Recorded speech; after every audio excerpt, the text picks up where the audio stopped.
What's up guys, duarktikhq with another Marvel Strike Force video, and in this video we are going to take a look at the 2022 preview, Age of Apocalypse, and oh boy, we have some good stuff to talk about.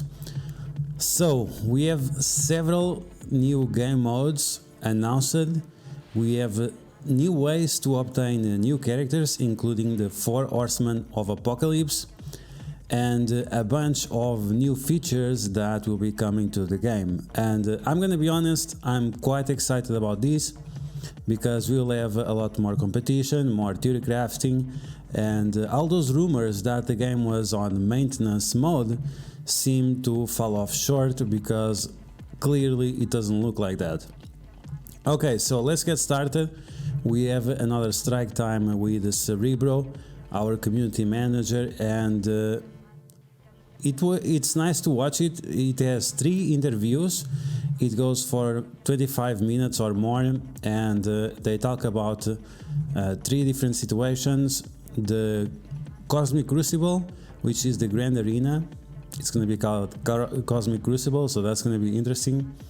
We have also the Scourge Event, that it will be a mix of Blitz, legendary events, and the Dark Dimension all together into a new game mode, which will allow you to unlock the 4 Horsemen of Apocalypse and something else which I don't remember.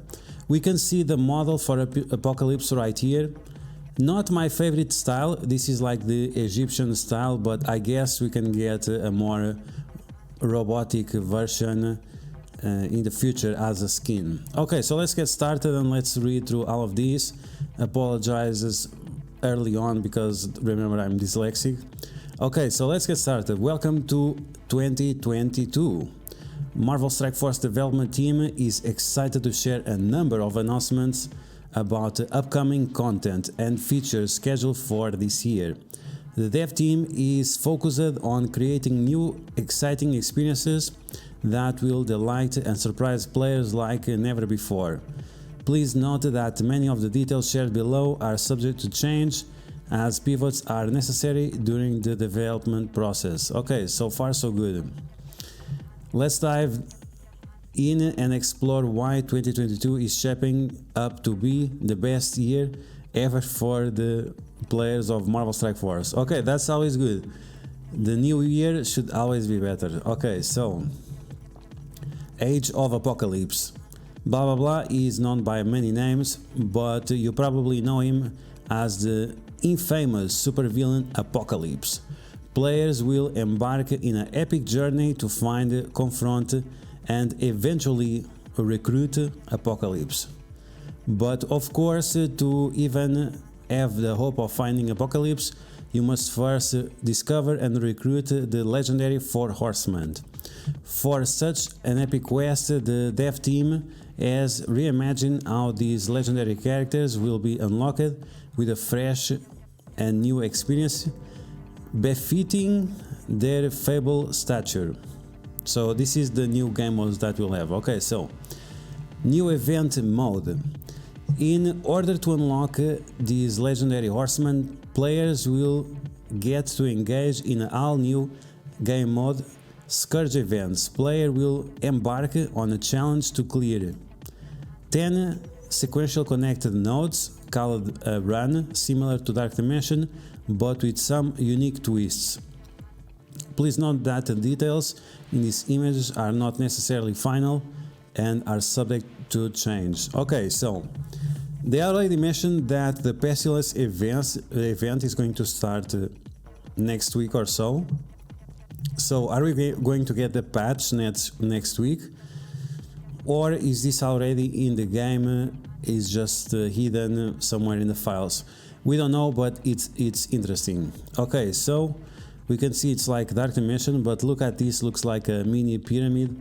Very, very interesting. The enemies look incredibly strong in terms of gear, but not in terms of health. So characters like Dr. Voodoo, Minerva might not be the best in terms of their draining abilities, and we have to focus on other types of damage, but this is something that we'll see in the future. but we can see right here expected score. So that's good because they are already setting a bar for what to expect from the good players and the bad players. So expected score, best run, and the run not started. So this is when you start a new run. Cool stuff, and plenty of deadly enemies. Okay, so let's continue. Players can customize their challenges by selecting a level of difficulty from 1 to 10. The lower difficulties allow players to use a broad range of characters, while the higher difficulty will narrow the character traits that can be used. For the first Scourge event, players engaging in the highest difficulties will need Web Warriors and Dark Hunters, Dr. Voodoo, Morbius, Ghost Rider, and Helsa Bloodstone. So I guess this is gonna be the new legendary requirements. Instead of requiring 5 characters, you are going to be required a lot more. Interesting to say the least, but at least we already have some of these characters available, but the value of Dr. Voodoo and Morbius is going through the roof right now. Okay, so to battle in these certain nodes of those higher levels, okay, so we will announce the full details of all 10 nodes requirements, including the name and kit of the first horseman in the upcoming weeks. Okay, so we should be looking at these in the next 2 to 3 weeks, sometime mid-March. Okay, let's continue.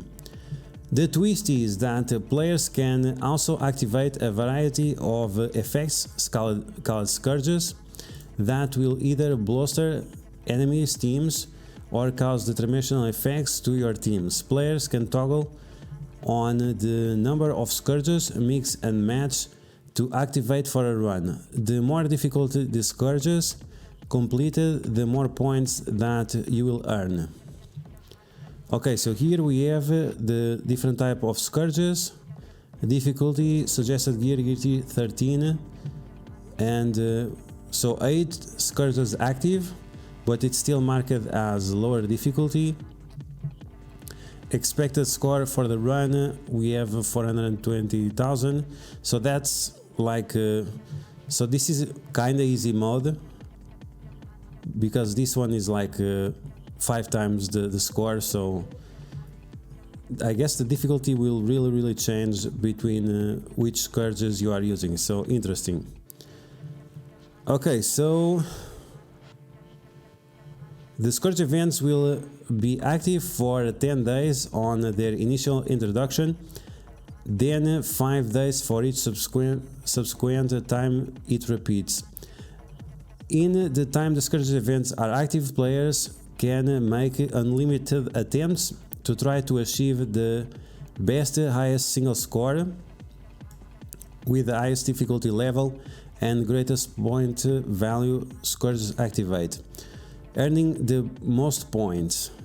Those points will unlock milestones that will be tied to leaderboard rewards, both which will grant character shards for those new legendary horsemen. Okay, so something they mentioned, let's see if they mentioned here as well. What they mentioned in the video is that whenever the event repeats, you'll be able to collect the milestones even if you clear them before. So it's similar to Blitz. If there is a repeating Blitz, you can also get the reward, so it will be similar for these Scourges. Okay, so let's continue. At any point in your run, you have the option of starting over. Resetting the run will clear the progress made on the nodes and set your characters to full health. The player teams will heal after completing or resetting the run, so you don't need to wait for 24 hours like Dark Dimension. Okay, so this is something very interesting, because sometimes we want to test the characters in Dark Dimension and we have to do the full run in order to test specific nodes. But like this, we can stop the run whenever we want, and that's very convenient. Okay, so here I wonder, we have the first horseman, and it's not a horseman, it's a horsewoman. Many people were saying that Omega Red was going to be one of the Horsemen. I guess not. I guess some other characters will be Horsemen, which is interesting. Okay, so let's continue. The Scourge Event for each legendary of the 4 Horsemen will be released individually and gradually over the course of 2022. Those 4 events will lead up to a series of challenges different than the Scourge events featuring Apocalypse, which will require you to unlock all the 4 Horsemen and some additional requirements to add to your roster. So the 4 Horsemen will be required in a Scourge that will unlock the 4 Apocalypse. So the same requirements that we have here with Ghost Rider and Web Warriors and whatever here. So more Voodoo, Ghost Rider, Elsa Bloodstone and Morbius plus Web Warriors will have a similar trait of requirements for the 4 Horsemen. So that's going to be interesting, very interesting. So maybe we have like a Horseman for Tech, Horseman for Mutant, just guessing, I don't know, but sounds definitely interesting. Okay, so that's all that we have for the Scourge events. Now we're going to start a new part of the blog post. Think you have it all figured out who the Horsemen are? Think again. We worked closely with the Marvel Entertainment and we rewritten and developed a new take on the story of the Apocalypse, and the identities of the 4 Horsemen are specifically made for Marvel Strike Force. It could be anyone. Keep up to date to the blah blah blah, and they have this different website, so you can see it's 2 girls and 2 guys. One is a little bit beefier than the other, and we can't guess anything from that. From the pictures that we have available, we can't really guess who they are. Could be anyone. This one doesn't have wings, this one doesn't have tentacles, so yeah, it could be literally anyone. Okay, so let's continue. MarvelStrikeForce.com and MSF.gg. Speaking of websites, there are big updates currently in the works for MarvelStrikeForce.com. In the coming weeks, likely next week, you'll start to see additional features that include the ability of creating basic player accounts, view milestone progress, event calendars, and the option to purchase special offers. Interesting. There are even more features planned for later in this year, and we'll keep you posted on those. Now, these special offers, I doubt that will be like in-game purchases. I think this is going to be some kind of merch store, so they can also not only drain our money through the character shards and whatever, but also asking you to buy waifu pillows and t-shirts and stuff like this. That's what it sounds to me like, but who knows, we'll see. And yes, we still have the intention of following through with the development of the API to eventually allow import of player profiles to MarvelStrikeForce.com and MSF.gg. Much of the preliminary work has been completed, and we are moving to the next stage of the development. Okay, so cool stuff, and this once again disproves that myth that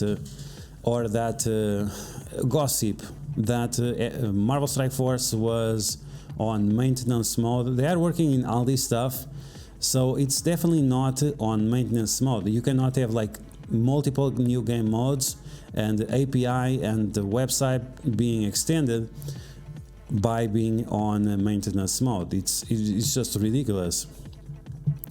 We also recently made an announcement that the community created website msf.gg along with its creators is now officially part of Scopely and Boundless Entertainment, aka Fox Next in the past. The admins are currently working on some improvements to the website, including new categories on the meta page for topics like most common war defensive teams and defensive teams that are punched down the most. Okay, so not exactly sure how they are going to calculate this, but I guess they have access to the data, so interesting stuff. Okay, so we have the new PvP mode. Some people said that this is the RTA 2.0. It's definitely not similar to the RTA because you can do it whenever you want and it doesn't require the players to be online. So RTA is live gameplay. This one is not going to be live gameplay, but you are still facing enemies on a one-on-one base. So that's going to be definitely interesting. So let's take a look into this part of the blog post. So new PvP mode in the second 2021 preview, we announced that production had begun on a brand new tournament style game mode. We are happy to announce the official name of that feature, Cosmic Crucible. The development of this feature is on track and we are working on setting up the playtest within the next couple of weeks, where over 100 players will get hands-on with the feature and provide feedback. I wish they would invite me. It was not the case, but I would definitely give some positive feedback towards it. So we have seen somewhat similar pictures in the past, and now this is a little bit more final. They said in the strike time video that the maps are really developed because you can look in different directions and so on, but it's funny that they are using the low graphics mode because they don't have the shadows and whatever. So they gave us like the worst case scenario in terms of looks, but I guess this is what most people will look at because of the requirements of having very powerful phones to run this game. Okay, so in the meantime we do have some additional details that we can share with you, but please keep in mind that those are subject to change prior to release. Okay, so let's go into all the details for the Cosmic Crucible. I'm not exactly sure if the name is the best, but sure. Okay, so players are grouped into 8-person brackets based on their matchmaking rating. During the Swiss-style tournament, players are matched against another players every round trial. Players have 6 defense teams and attack the defense of other opponents during the time window. Tournament will be grouped into seasons, each of which is expected to have their own set of rewards changes to the rule sets. Matchmaking will be based on a rating system and the players will be separated into divisions based on their wins and losses. Now, I have a big problem with this because it does not take into account the TCP of a player. So what's the point of me having a lot of wins facing someone who has the same TCP as me, and then because of all those wins I'm forced to play against some super whale where I'm definitely going to lose. So yeah, we only require 30 characters in total, since it requires 30 characters, 60 characters. We need 30 for defense, 30 for offense, so that's a huge investment right there. And once again, we need to really compact the teams that we are going to use in order to make the most out of it. But I have a little bit of concern about this because once again it doesn't take into consideration the TCP of the player, or it takes into consideration but in the wrong way. Okay, so let's continue reading. Matchmaking will be based on the rating system and players will be separated into divisions based on their wins and losses. Like I read before, it's not a good system. Players win rounds by defeating more rooms than their opponents. Okay, cool. Players earn victory points by defeating enemy teams, which are used to determine the winner in the case of a tie. If the tie in victory points, the player that initiated the fewer number of attacks wins. Okay, so that's cool. It incentivizes effectiveness. if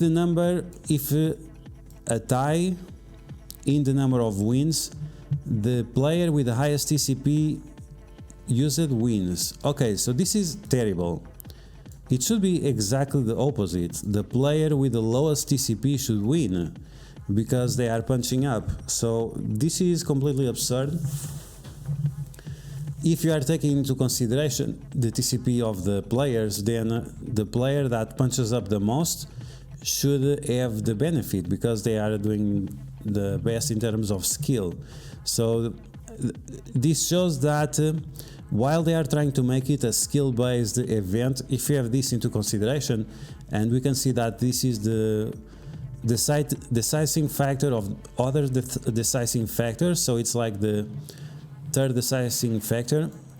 So maybe it will not activate these criteria often, but once again it should be the other way around. It should be the player with the lowest TCP to have the win rather than the player with the highest TCP. Okay, so seasons will have global rules that grant certain bonuses to all rooms. There will also be rules that grant specific bonus applied restrictions to combat in a certain room. So something they mentioned in the video is that for example, Cable and Icarus and Cersei, that do turn bar manipulation, they said one of the restrictions could be those type of speed bar manipulations not working. Now keep in mind that the way Emma Frost works is completely different. She reduces the speed of the enemies, she does not do speed bar manipulation. So if we have that restriction, it might be the case that Emma Frost will still be a character to consider. Okay, so let's continue. There will be a limited number of times a player can attack one room. There will not be unlimited... What? There will be a limited number of times a player can attack one room. There will not be an unlimited attempts. Okay, so you can do a few attacks, but you don't... It's not like Dark Dimension. You will have a limited amount of times. So once again, it looks for efficiency and smart thinking. The rewards will be granted based on your division. The higher your division placement, the better rewards you will earn. Most details regarding the content of the rewards have not been established yet, but we do intend for them to include orange gear and teal gear. Cool stuff. So we'll be able to we'll be taking a look for a long time for orange gear and teal gear, as it seems. The team is working hard to get this brand new game mode into the players' hands as soon as possible. After the mode goes live, we plan on making further improvements and look forward hearing players' feedback and influence those addition changes. Please keep in mind that this info is subject to change prior to release. We'll keep you updated as the development progresses and the launch date approaches.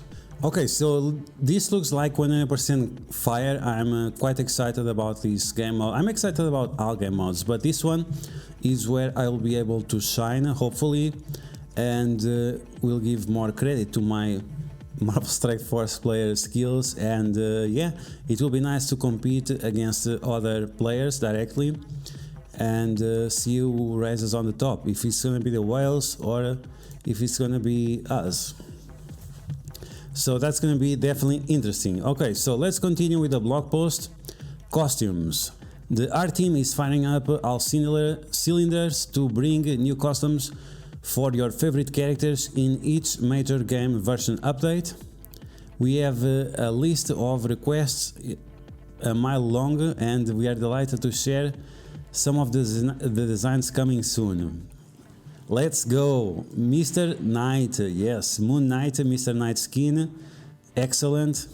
Then we have Storm Classic, Black Bolt Strike Anniversary. Okay, so Moon Knight, this Moon Knight skin looks excellent. I really like the way this guy looks in the comics, and the fact that he's coming to the game, it's very cool. Now it looks a little bit like Vision, so we'll see if they make them a little bit different from each other. Now Storm is looking very thick. Not exactly the skin I wanted. I would prefer the one with the white suit, but this one looks cool as well.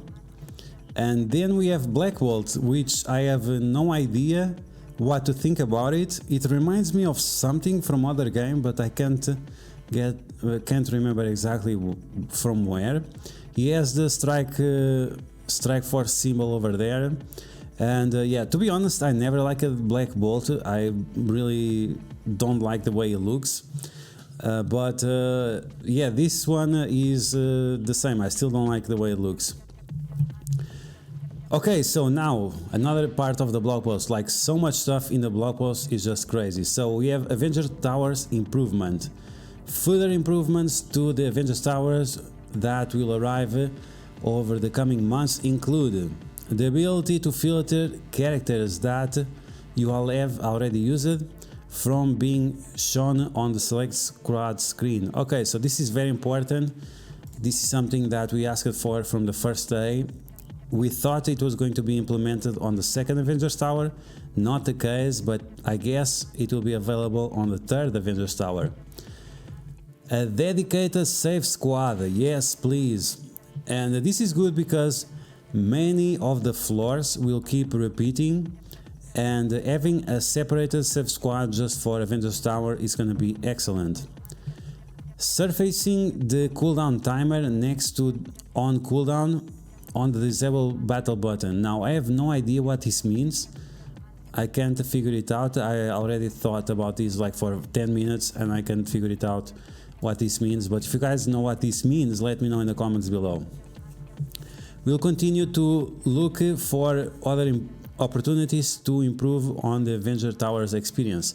Just change from Blitz, put on a different place, give it a proper art and design, and the place where it says points, remove the part that says Blitz points, because that means you reuse the part of the assets and makes you look bad. Okay, so do that to start. Okay, so now we have economy improvements, and we have some very exciting things here, some of them that I suggested a long time ago, and let's take a look into that. Okay, so one of the biggest pieces of feedback from players in 2021 surrounded about minions characters in the 6 red stars and 7 red stars orbs. As those orbs are highly valuable, the feedback from most players is that they would prefer not to have minions as drops there. In the near future, we'll be removing all minions from the Elite 6 and Elite 7 orbs. So this is excellent because this Nowhere Heist event will have a lot more value if we know that there will be no minions in the orb. So that's excellent. Additional slots will be added to the Elite Store supplies. So if you are looking to buy Red Star promotion for a specific character, there will be more likely to appear. So of course higher chances, it's always good. With the conquest of Dark Dimension 5, we want more players to be able to make it through Orange Gear tiers and into Teal Gear. Over the next few major version releases, you'll start to see the following changes. Find offers for superior mini uniques priced with power cores. This is excellent, and this will help gear up a lot of characters, and those players that have like thousands and thousands of cores will finally start to be able to use them.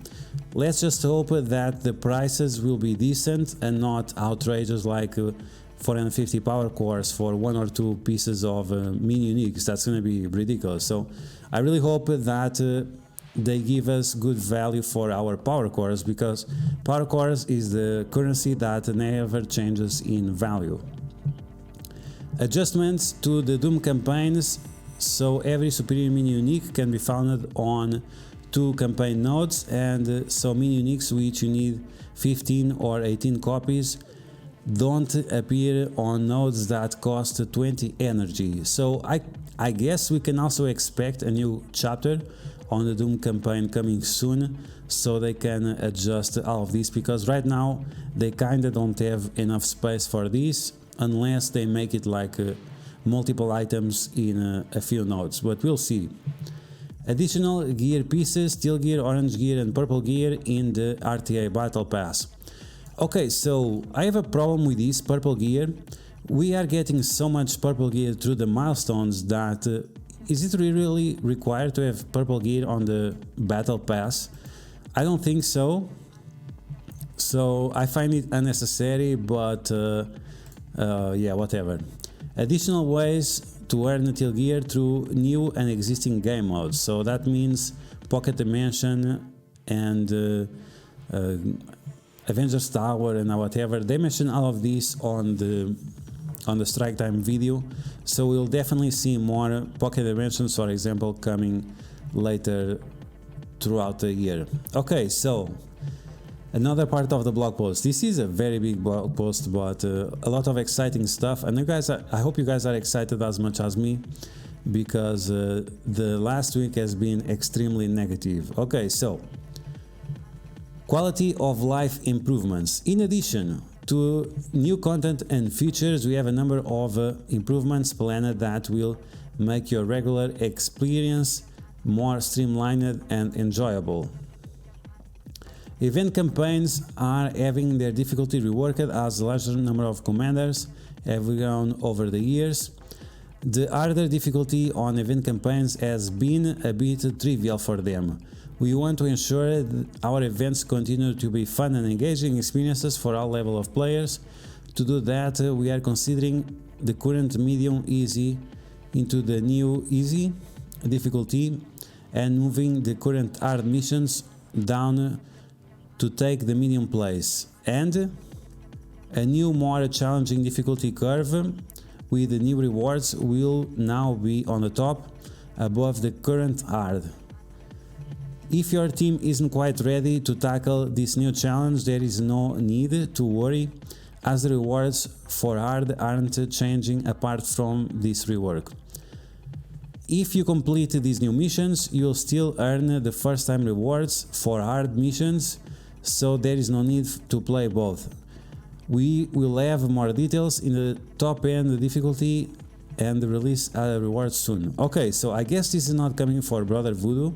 What I'm understanding is that the medium will become the easy, the hard will become the medium, and then we'll have a new hard, which will have a higher challenge, a little bit higher rewards, and it will be challenging for veteran players. So that's interesting, and it will make this definitely worth watching. So make sure you like and subscribe for more content. Okay, so Quick Alliance option activated at level 50 to allow you to reach Alliance management and Alliance donation screens without having to load the Hela carrier scene first. I really don't understand why this has a level requirement. It's very strange, but whatever. Advanced options to hide save squads that do not contain characters that can be used in the event or missions when you are selecting the squad. Okay, this is excellent, because for example for raids you have like a mutant, tech, bio, whatever, but if the node that you are selecting is like a mutant, but your mutant team is like the 10th team on the list, you have to go through all this trash in order to select the correct team, and if they will hide the teams, that's going to be excellent. Okay, so let's continue. Auto battle will toggle on the raid if you let it for a fraction of a minute. So if you don't play anything, if you don't take any action, it will start on auto. This is actually pretty great. It's not sim raids, but almost. This feature can be disabled in the advanced settings menu. Okay, thank you very much. Update the reward achievements linked to login per days and extended these improvements login achievements into the future. I think if you reach like 1400 days, after there will be no more rewards. So I guess this is what they are fixing. Expand the ability to equip all gear to low level players. I don't know why this is a limited level player, but sure. And then a filter roster by non-minion. Okay, so this is an option that I was searching quite a lot recently, and we have like by non-legendary, by legendary. So why there is by non-minion? So I'm glad that we are finally getting this option. Okay, so summary. There are even more exciting features coming in 2022, especially around the 4-year anniversary of Marvel Strike Force in March and April. We'll continue to give you updates in a weekly Friday blog posts as the release dates for the new content and features draw near. On behalf of the entire Boundless Entertainment Studios, thank you for playing with us, and we look forward to sharing an incredible year with you. Okay, you are welcome. So yeah, that was the cool part about the blog post, all the new features and cool stuff. Very, very exciting. Once again, you should check out the Strike Time video. It's a little bit long, it has a lot of interviews, but you will get a lot of details about the new features that will be coming to the game, and that's always good to have that additional information. Okay, so in terms of the final details of the blog post, nothing special here. We have dual drops for the legendary event for Omega Red. Then we have the event itself. It requires Nick Fury, Winter Soldier, and the 3 secret adventures. Right now there are only 3, but as it seems there will be 2 more coming in the future, or they are already in the game supposedly, and they will just have new tags. We have Blitz for Anti-Venom. Very excited about this. I will be finally able to get my Anti-Venom to 7 yellow stars. Then we have another Chaos Theory event, which will be probably the 4th in this month, which is great. We have the second Kate Bishop Blitz, and hopefully this one will give red stars, because the one that is going on right now does not give red stars. And finally we have another Chaos Theory. I don't know why it's repeating. I guess one is just saying that we have more drops for Wakanda characters. Yeah, okay, so more drops for Wakanda characters, and then we have the Chaos Theory flash event itself. Okay, so as you can see, the blog post was super juicy. I'm gonna take an additional look to the Strike Time video and see if there are like some juicy details that were not in the blog post, and I will definitely make another video about. But yeah, exciting stuff coming to Marvel Strike Force in 2022. Hopefully the community will be a little bit less toxic, and now that some of these new game modes and new content are being now that these game modes are arriving, hopefully they will have times to fix the bugs that you have in the game, like the energy from Deadpool passive and also the speed from OG Spider-Man. It would be very cool if they would fix some of those bugs and other bugs and exploits that have been going on since the game was released. But so far so good. Very excited about what's to come, and let's wait and see who are going to be these new Horsemen of Apocalypse. Maybe Kestrel, maybe Deadpool, or maybe some other crazy characters that we have no idea. So yeah guys, that's gonna be the video. I hope you guys enjoyed. If you did, make sure to smash that like button, and if you found information helpful, make sure to share it with your friends on Facebook and Discord. If you're new to my channel, make sure to subscribe for more Marvel Strike Force content, and I will catch you guys later.